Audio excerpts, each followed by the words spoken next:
ಬುಡಾ ನಿವೇಶನಗಳ ಹಂಚಿಕೆಯಲ್ಲಿ ಅಕ್ರಮ ಆರೋಪ ಪ್ರಕರಣಕ್ಕೆ ಸಂಬಂಧಪಟ್ಟ ಹಾಗೆ ಲೋಕಾಯುಕ್ತ ವರದಿಯಲ್ಲಿ ಸಿಎಂ ಹಾಗೆ ಅವರ ಪತ್ನಿಗೆ ಕ್ಲೀನ್ ಚಿಟ್ ನೀಡಲಾಗಿದೆ. ಪ್ರಕರಣದ ತನಿಖೆ ಪೂರ್ಣಗೊಳಿಸಿದ ಲೋಕಾಯುಕ್ತ ಅಧಿಕಾರಿಗಳು ಸೋಮವಾರ ಕೋರ್ಟ್ಗೆ ವರದಿ ಸಲ್ಲಿಸಲಿದ್ದಾರೆ. ಪ್ರಕರಣದಲ್ಲಿ ಸಿಎಂ ಪಾತ್ರ ಕಂಡು ಬಂದಿಲ್ಲ ಅಂತ ಹೇಳಲಾಗ್ತಾ ಇದೆ. ಮೈಕ್ರೋ ಫೈನಾನ್ಸ್ ಮೀಟರ್ ಬಡ್ಡಿ ದಂಧೆಕೋರರ ಕಿರುಕುಳ ವಿಚಾರಕ್ಕೆ ಗದಗದಲ್ಲಿ ಕಾನೂನು ಸಚಿವ ಎಚ್.ಕೆ. ಪಾಟೀಲ್ ಪ್ರತಿಕ್ರಿಯೆಯನ್ನು ಕೊಟ್ಟಿದ್ದಾರೆ. ಮೀಟರ್ ಬಡ್ಡಿ ದಂಧೆ ಸಾಲದ ಹೆಸರಿನಲ್ಲಿ ಜನರನ್ನ ಶೋಷಿಸಿದ್ರೆ ಸಹಿಸಲ್ಲ. ಮೀಟರ್ ಬಡ್ಡಿ ಸಾಲದ ಹೆಸರಿನಲ್ಲಿ ಕಿರುಕುಳ ನೀಡುವವರನ್ನ ಮಟ್ಟ ಹಾಕ್ತೀವಿ ಅಂತ ಗುಡುಗಿದ್ದಾರೆ. ಬೆಂಗಳೂರಿನಲ್ಲಿ ಮನೆ ಬಳಿ ಆಟವಾಡ್ತಾ ಇದ್ದಂತ ಇಬ್ಬರು ಮಕ್ಕಳು ನಾಪತ್ತೆಯಾಗಿದ್ದಾರೆ. ಜಯನಗರದ 3ನೇ ಹಂತದ ನಕಲು ಬಂಡೆ ಬಳಿ ಘಟನೆ ನಡೆದಿದೆ. ಜನವರಿ 18ನೇ ತಾರೀಕು ಮನೆ ಬಳಿ ಆಟವಾಡ್ತಾ ಇದ್ದಂತ ಪ್ರವೀಣ್ ಹಾಗೆ ರವಿ ನಾಪತ್ತೆಯಾಗಿದ್ದಾರೆ. ತಿಲಕ್ ನಗರ ಪೊಲೀಸ್ ಠಾಣೆಯಲ್ಲಿ ಪ್ರಕರಣ ದಾಖಲಾಗಿದ್ದು ಕಳೆದ 1 ತಿಂಗಳಿನಲ್ಲಿ 4 ಮಕ್ಕಳು ನಾಪತ್ತೆಯಾಗಿದ್ದಾರೆ. ಶಾಲೆಗೆ ಹೋಗೋದಾಗಿ ಹೇಳಿದ್ದಂತ 3 ಮಕ್ಕಳು ನಾಪತ್ತೆಯಾಗಿದ್ದಾರೆ. ಸಕಲೇಶಪುರ ತಾಲೂಕಿನ ಕುನಿಗನಹಳ್ಳಿ ಗ್ರಾಮದಲ್ಲಿ ಘಟನೆ ನಡೆದಿದೆ. ಶರತ್, ಧನಂಜಯ್, ಮುರಳಿ ಎಂಬ ಬಾಲಕರು ಬುಧವಾರ ಮನೆಯಿಂದ ಶಾಲೆಗೆ ಅಂತ ಹೊರಟಿದ್ದಾರೆ. ಬಳಿಕ ಶಾಲೆಗೂ ಹೋಗದೆ ಕಣ್ಮರೆಯಾಗಿದ್ದಾರೆ.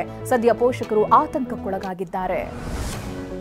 ಮಂಡ್ಯ ಕೆಆರ್ಪೇಟೆ ಪಟ್ಟಣದಲ್ಲಿ ಕಬ್ಬಿಣದ ಅಂಗಡಿಯಲ್ಲಿ ಕೊರೆದು ಕಳ್ಳತನ ಮಾಡಲಾಗಿದೆ. ಚನ್ನರಾಯಪಟ್ಟಣ ಮೈಸೂರು ಹೆದ್ದಾರಿಯಲ್ಲಿರುವಂತಹ ಎಸ್ಎನ್ಎಸ್ಎಲ್ ಕಬ್ಬಿಣದ ಅಂಗಡಿಯ ಡ್ರಾರ್ನಲ್ಲಿದ್ದಂತ 1000 ರೂಪಾಯಿ ಕಳ್ಳತನ ಮಾಡಲಾಗಿದೆ.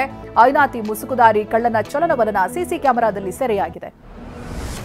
ಬೆಂಗಳೂರಿನಲ್ಲಿ ಐನಾತಿ ಹಸು ಕಳ್ಳನೊಬ್ಬ ಪೊಲೀಸರ ಕೈಯಲ್ಲಿ ಲಾಕ್ ಆಗಿದ್ದಾನೆ. ಖಾಸಗಿ ಕಂಪನಿಯ ಸಂಬಳ ಸಾಲಲ್ಲ ಅಂತ ಸಾಲ ತೀರಿಸೋದಕ್ಕೆ ಹಸು ಕಳ್ಳತನಕ್ಕೆ ಇಳಿದಿದ್ದ.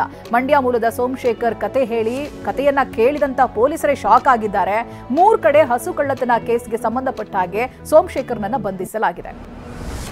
ಜಗಳೂರು ಪಟ್ಟಣದಲ್ಲಿರುವ ಕೆಎಲ್ಎಂ ಆಕ್ಸಿವಾ ಫಿನ್ ವೆಸ್ಟ್ ಬ್ಯಾಂಕ್ನಲ್ಲಿ ಬ್ಯಾಂಕ್ ಮ್ಯಾನೇಜರ್ ಸ್ನೇಹಿತನ ಹೆಸರಿನಲ್ಲಿ ನಕಲಿ ಚಿನ್ನ ಅಡ ಇಟ್ಟು 49 ಲಕ್ಷ ವಂಚನೆ ಮಾಡಿರುವಂತಹ ಘಟನೆ ತಡವಾಗಿ ಬೆಳಕಿಗೆ ಬಂದಿದೆ. ಜಗಳೂರು ಪಟ್ಟಣದ ಅರವಿಂದ್ ರೆಡ್ಡಿ ಎಂಬಾತನ ವಿರುದ್ಧ ಆರೋಪ ಕೇಳಿ ಬರ್ತಾ ಇದೆ.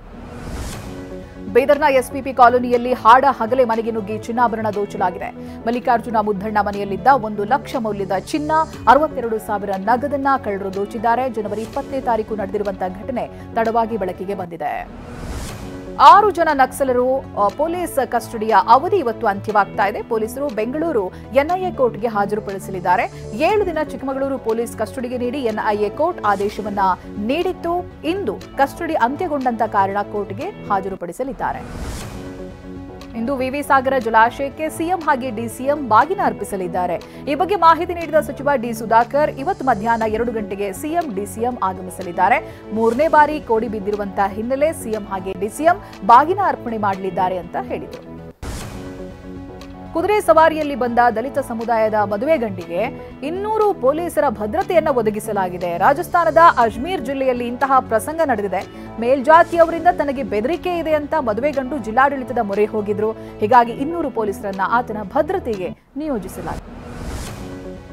ರೇಣುಕಾಸ್ವಾಮಿ ಕೊಲೆ ಕೇಸ್ನಲ್ಲಿ ಬೇಲ್ ಮೇಲೆ ಹೊರಬಂದಿರುವಂತಹ ಆರೋಪಿ ದರ್ಶನ್ಗೆ ನಾಳೆ ಮಹತ್ವದ ದಿನ. ದರ್ಶನ್ ಜಾಮೀನು ರದ್ದು ಕೋರಿ ಸಲ್ಲಿಸಿದ್ದಂತ ಅರ್ಜಿಯ ವಿಚಾರಣೆ ನಾಳೆ ಸುಪ್ರೀಂ ಕೋರ್ಟ್ನಲ್ಲಿ ನಡೆಯಲಿದೆ. ಈಗಾಗಲೇ ದೆಹಲಿಯಲ್ಲಿರುವಂತಹ ಎಸ್ಪಿಪಿ ಪ್ರಸನ್ನಕುಮಾರ್ ವಕೀಲರ ಜೊತೆ ಚರ್ಚೆ ನಡೆಸಿದ್ದಾರೆ.